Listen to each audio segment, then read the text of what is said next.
आपका फिर से स्वागत है टी टॉक एक बूंद सोच की। इनफैक्ट काफ़ी डिमांड आई थी भाई हमें कुछ हिंदी में एपिसोड चाहिए। आज हमारे बीच में डॉक्टर सतीश मोज जी है। सर आपका स्वागत है। नमस्ते। डॉक्टर सतीश मोज जी ने उनकी बुक है discover the Arjun and you और उन्होंने काफ़ी कॉमेंट्री महाभारत की इंटरनेशनल कॉन्फ्रेंस में की हुई है। सर आपका स्वागत है। इनफैक्ट हमारे दर्शकों के लिए हमें जानना चाहते हैं सबसे पहला आपको इंटरेस्ट महाभारत में कैसा आया? ये मुझे बचपन से ही किताबें पढ़ने का शौक़ था। तो एक बार मैंने देखी महाभारत पुस्तक, बहुत बड़ी किताब थी। तो मैंने अपने घर में अपने पिताजी से कहा कि ये महाभारत किताब खरीद लेते हैं किताब की दुकान में से और घर पे ले आएंगे और उसको पढ़ेंगे। तो उन्होंने कहा कि जनरली ऐसा कहा जाता है कि महाभारत की किताब घर में नहीं रखना चाहिए। ऐसा हमेशा लोग कहते हैं। ऐसे क्यों ऐसी कहानी आई? हो सकता है कुछ लोग जिन्होंने हमारे ऊपर शासन किया उन्होंने कहा कि यदि लोग अपने महाभारत के बारे में अपना गौरवपूर्ण इतिहास पढ़ेंगे तो उनके मन में फिर से वो उत्साह, वो उमंग जाग जाएगी अपने देश को स्वतंत्र करने के लिए और आगे बढ़ने के लिए। जो भी उसका बैकग्राउंड रहा हो, लेकिन मेरे मन में इच्छा घर कर गई कि अच्छा ये लोग बोलते हैं कि किताब घर में नहीं रखनी चाहिए, नहीं पढ़नी चाहिए, तो फिर तो मैं इसको निश्चित ही पढ़ूंगा। और मैंने जिद करके महाभारत की किताब खरीदी और घर में ले जा करके पढ़ना शुरू किया। गर्मी की छुट्टियां थी और मुझे पढ़ने का बहुत शौक़ था। तो लगातार एक एक दिन में 4-4, 5-5 घंटे बैठ करके वो पढ़ता था मैं। और मुझको ऐसा लगा कि इस जैसी तो कोई किताब ना कभी हो सकती है, ना कभी कोई लिख सकता है।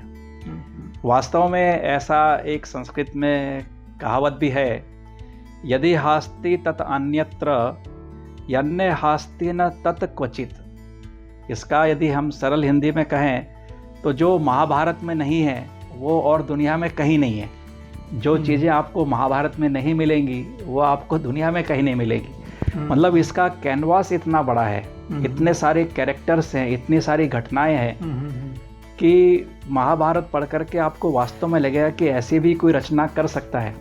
जो कृष्ण द्वैपायन ऋषि जो हैं जिन्होंने महाभारत लिखी है, वास्तव में एक बहुत ही अभूतपूर्व कलेक्शन ऑफ स्टोरीज है। जब पहले इसको लिखा गया था, ऐसा मैंने कहीं सुना है कि इसका नाम था जय और उसमें केवल 8000 श्लोक थे। फिर बाद में उसी कहानी को और विस्तार किया गया और उसका नाम रखा भारत और उसमें करीब 24,000 श्लोक थे। और फिर इसी को और विस्तार किया गया तो उसका नाम रखा महाभारत और उसमें 1,00,000 श्लोक हैं। और ऐसे बहुत सारे कैरेक्टर्स हैं, ऐसे सब है। अभी हम चर्चा करेंगे तो धीरे धीरे बातें बाहर आएंगी। सर कई बार ऐसा होता है महाभारत के अभी कितने अध्याय हैं, उसके शायद कहाँ से शुरुआत करनी हो, कैसे शुरुआत करनी है आपके I think as far as आपका जो इसके बारे में महाभारत के बारे में जितनी आपको जानकारी है, हमारे जो दर्शक आपको सुन रहे हैं, आप लॉजिकल वे में आप उनको कैसा महाभारत का शुरुआत हुई और उसके पीछे कहानियाँ क्या हैं, क्या आप हम दर्शकों के लिए आप कुछ सुना सकते हो?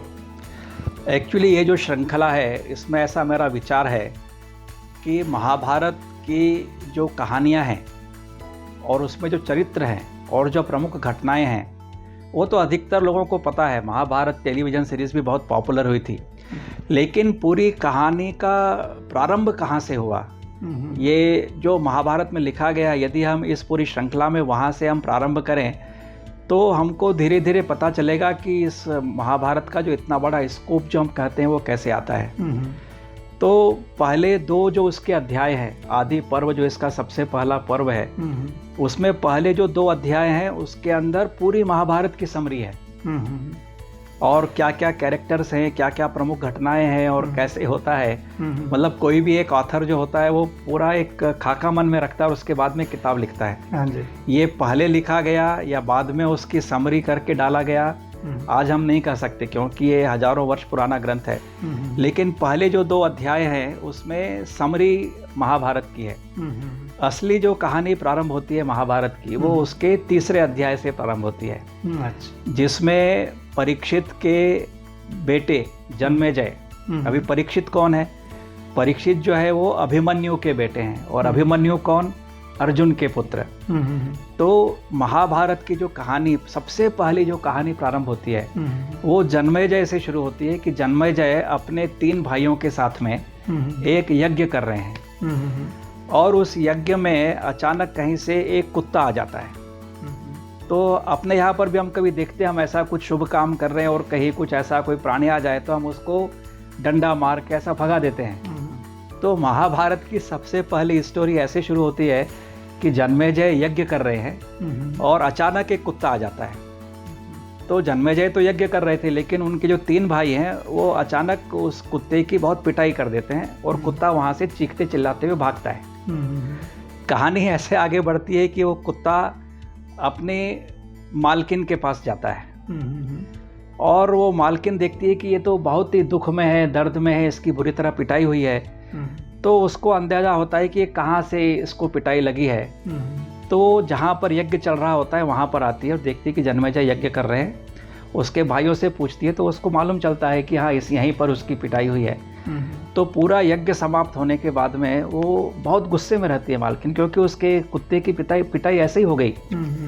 तो जन्मेजय को श्राप देती है कि जैसे तुमने मेरे इस कुत्ते की पिटाई की बिना किसी कारण के, तुम्हारे भी जीवन में जब तुमको बिल्कुल भी अपेक्षित नहीं होगा उस समय ऐसी बुरी घटना होगी कि तुम भी उस दर्द से करा उठोगे। ये महाभारत की सबसे पहली कहानी है। और हम सोचें कि इतनी बड़ी महाभारत की सबसे पहली कहानी यह है कि चाहे वह एक कुत्ता ही क्यों ना हो, उसको भी हमें कष्ट नहीं देना चाहिए, और उसको यदि हमने कष्ट दिया तो उसके भी रिपरकशन होंगे। ऐसे महाभारत में ऐसी छोटी छोटी कहानियाँ आगे बढ़ती जाती हैं, और जो अपने वेद में कहा गया है, उपनिषदों में कहा गया है, पुराणों में कहा गया है, वो ऐसे छोटी छोटी कहानियों के द्वारा कहानी आगे बढ़ती है। तो जैसे ही यह पहला एपिसोड खत्म होता है महाभारत में, उसी अध्याय में एक कहानी एक अलग ही टर्न लेती है, और अचानक एक बात होती है कि एक गुरु है, उस गुरु का नाम है अयोधधौम्य, और उसके 3 शिष्य हैं। वो तीनों शिष्यों का क्या नाम है? आरुणि, उपमन्यु और वेद। तो आज के इस एपिसोड में मैं आरुणि और उनके गुरु अमोधधौम्य उसके बारे में बताऊंगा, और आगे के 2 एपिसोड में बाकी 2 शिष्यों के बारे में, क्योंकि यह जो 3 कहानियां हैं यह पूरी महाभारत के आगे की भूमिका बनाती है कि किस तरह से हमको इस ग्रंथ को पढ़ना है और हमारा एटीट्यूड क्या होना चाहिए, और हमारा व्यवहार गुरु के प्रति कैसा होना चाहिए, और गुरु का व्यवहार हमारे प्रति कैसा होना चाहिए। तो सबसे पहले आज के इस एपिसोड में अमोधधौम्य और उनके शिष्य आरुणि की कहानी, जो कि 3रे अध्याय में आदि पर्व के वहाँ से प्रारंभ होती है। तो कहानी ऐसी है कि अमोधधौम्य अपने 3 शिष्यों के साथ बैठे हुए थे, और भी शिष्य बैठे हुए थे, और बहुत ज़ोर से बारिश होने लगी, वर्षा का मौसम था। तो अचानक गुरुजी को याद आया कि अपने यहाँ खेत में हमने फसल बोई हुई है और मेढ़ लगाई हुई है खेतों में, पानी उसमें रुकता है, लेकिन इतनी ज़्यादा बारिश हुई है तो कहीं खेत की कोई मेढ़ टूट तो नहीं गई होगी। तो वो आरुणि को बोलते हैं कि आरुणि, यहाँ तो कक्षा चल रही है, लेकिन तुम खेत पर जाओ और देखो कि खेत की मेढ़ टूट तो नहीं गई है, और यदि मेढ़ टूट गई है तो उसको रिपेयर करके आ जाओ। तो आरुणि बोलता है जी गुरुजी। वो कक्षा छोड़ करके बाहर निकलता है और वहाँ खेतों पर जाता है। वहाँ खेतों पर जाकर देखता है कि खेत की एक तरफ की जो मेढ़ है वो बहुत ज़्यादा टूट गई है। तो फावड़े जैसा हथियार रहता है उसके पास में, उससे जाकर के उसको रिपेयर करने की कोशिश करता है। बहुत मेहनत करने के बाद में भी वो मेढ़ रिपेयर नहीं हो पाती है। तो उसको ध्यान में आता है कि अब तो एक ही तरीका है, और वो क्या करता है, शायद आपने भी ये कहानी सुनी होगी, जहाँ पर मिट्टी की मेढ़ थी वहाँ पर आरुणि लेट जाता है, अपने शरीर से जो पानी बह रहा था उसको वो रोक देता है और वहाँ लेट जाता है। अभी पानी है, धीरे धीरे उसका शरीर भी सुन्न होने लगता है, लेकिन गुरुजी ने कहा है कि मेढ़ रिपेयर करके आओ, तो वो उठ के जाना भी नहीं चाहता। अभी सुबह से शाम हो जाती है और धौम्य गुरुजी देखते हैं कि आरुणि मेढ़ रिपेयर करने गया था, अभी तक आया नहीं है। तो वो अपने शिष्यों को बोलते हैं कि चलो हम खेत की तरफ चलते हैं, अंधेरा भी हो रहा है, देखें कि आरुणि कहाँ है।